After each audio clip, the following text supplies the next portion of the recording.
Hey guys, what's up? MurderofBirds here, and this is my review for the new Mecha Naruto special, the 1 hour episode that came out today.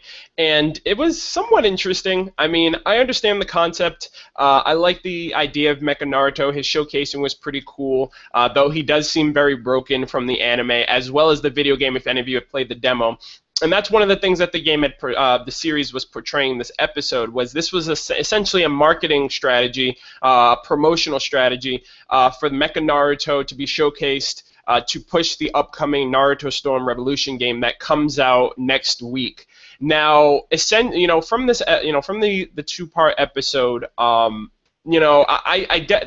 all I was thinking about was, okay, I'm looking at this from a marketing strategy, because essentially, and for me personally, I don't think this really did anything for me in the sense of hype, in the sense of anything groundbreaking. I mean, it had its comedic values, its comedic relief, which is what majority of the Naruto specials pertain to. It has, its original concept. It has, it has its original concept. It has its funny moments here and there. But for me, I was just like, the plot wasn't really that well thought out, and like I said, I wasn't really thinking in the lines of the plot just because it was like Mecha Naruto and the Naruto universe didn't really sit right.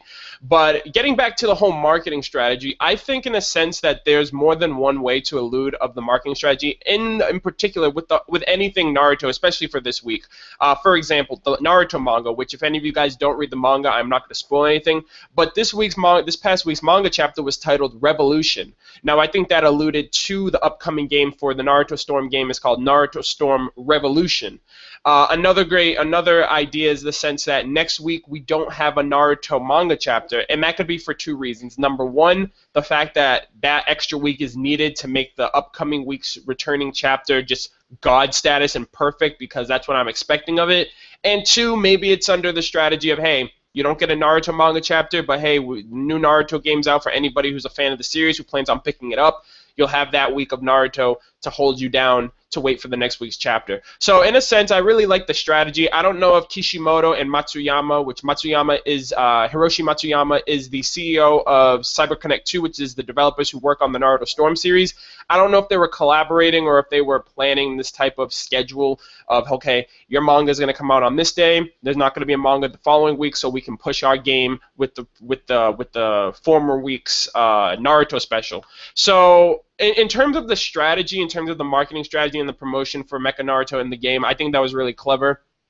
But from there, we get the Mecha Naruto showcasing, which I'm saying it right now, Mecha Naruto is so fucking broken.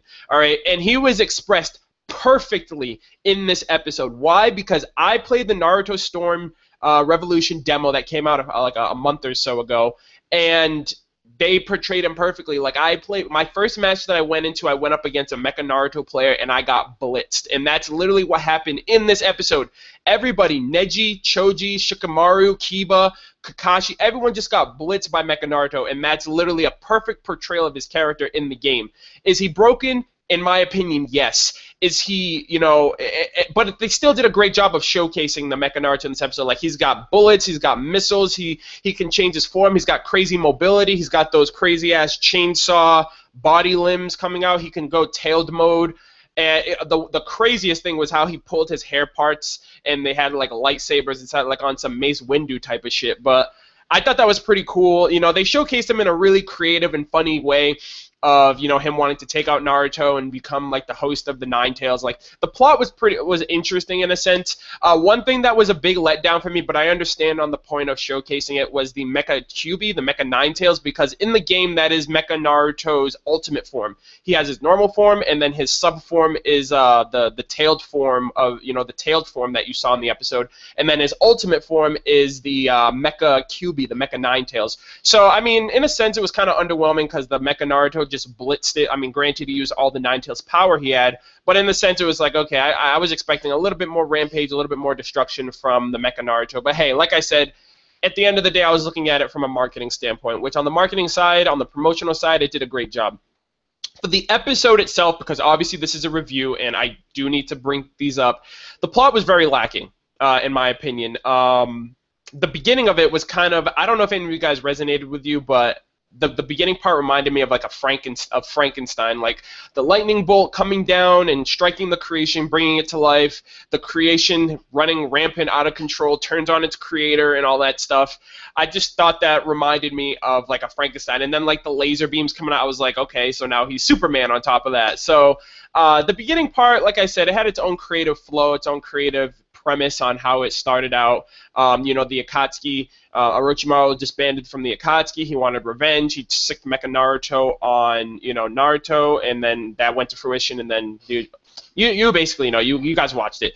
But overall, like the plot was just It was just to me. Like, the one thing that I will say that I took from this episode is the marketing strategy and the comedic relief. But there are some things that I also want to mention in terms of a timeline. If you guys want to know where in the timeline this is, it's between Gaara getting the One Tails extracted and before Sasuke kills Orochimaru. So in between that window, those two major point windows is where you can put this into the series if you so choose to. I mean, come on, Mecha Naruto. But anyways. There are some things in this episode, some aspects of this episode that I couldn't not bring to my attention, that I couldn't not mention, because they were so blatantly obvious and apparent. I was just like... So the first thing is, I felt like there were some aspects of this episode that were backpacking from the Pain arc. 3 points to be exact. Number one, the destruction of the Hidden Leaf Village. Now, I understand the Hidden Leaf Village, you know, it's always a big target, you know, Orochimaru in part 1, Pain in part 2, you know, the war, the Shinobi War going on right now, that's also a target. But it was very blatant, like, okay, Mecha Naruto's going to the village, he's going to destroy it. I'm not saying, like, okay, Mecha Naruto had the idea, okay, just like the Pain arc, we're going to have him destroy the village, because he essentially was going in there for Naruto, but in the wake of that, he managed to destroy majority of the village. So that was one thing. The second thing, which is probably the most annoying part of the episode for me, and another blatant fact of the Pain arc aspects, is Sakura. When she was on her knees and she was like, Naruto, we need you. Where are you? Where are you at a time like this? That reminded, and then all of a sudden, boom, Naruto shows up. You can't tell me that the Pain arc wasn't an exact portrayal of the Pain arc when she was crying about, oh, Naruto, we need you, the village is destroyed, where are you, Naruto? And boom, he shows up, teleported from Mount Myoboku, on top of the Toad, Sage Mode, G'd up, all that stuff. Like, I couldn't, like, that was just a complete and utter resemblance to the point where I was like, I feel like they're really backpacking off of the Pain arc.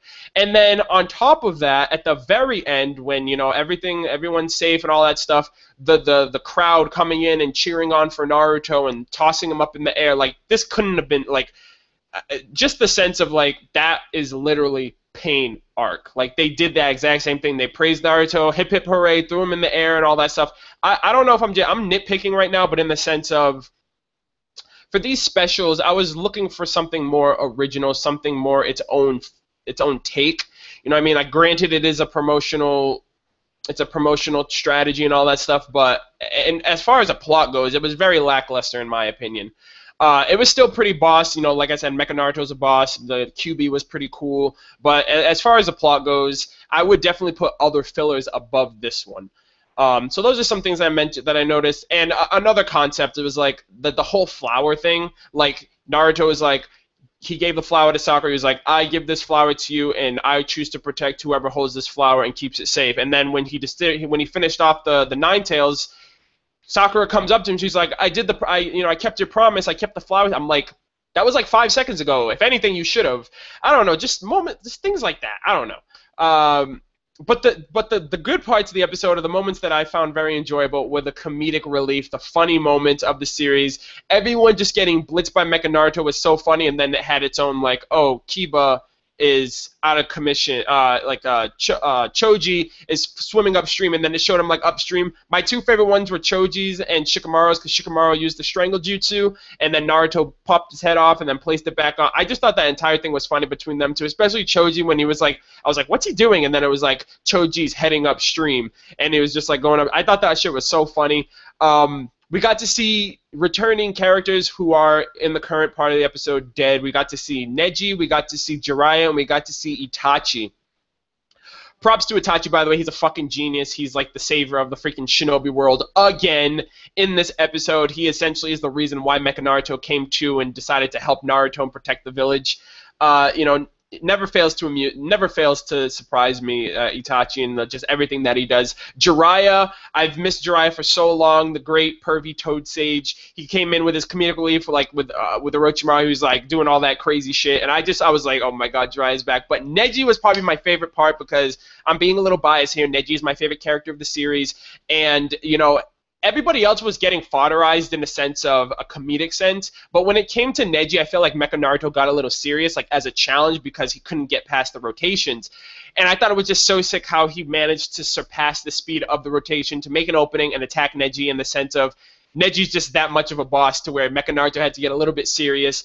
And I just thought that was pretty cool as well to see Neji, him returning, because he died in the manga a while back, and then he died in the anime adaptation this year. And just seeing him, getting the Neji feels was just pretty awesome to witness. But like I said, episode was interesting in a sense. Mecha Naruto was cool. The strategy of marketing and promoting the Naruto game was also really awesome, which I'm also picking up the game. I was picking it up before this came out, but I'm also picking up the game as well. The plot was a little lackluster for my taste, but the humor is essentially what kept me sticking around for the entirety of it. But that's basically all I got. I felt like I ranted a bit about about this episode, but in a sense, it's whatever. Let me know what you guys thought about it, what you guys liked about it, what you didn't, what you were looking forward to. Are you guys picking up the game because of this? Were you picking up the game anyways? All that stuff in between. Also, be sure to like this video, thumbs it up. I'd really appreciate it. And subscribe if you're new to my channel. Thank you guys for checking out my video, and I will catch you guys next week. Take care.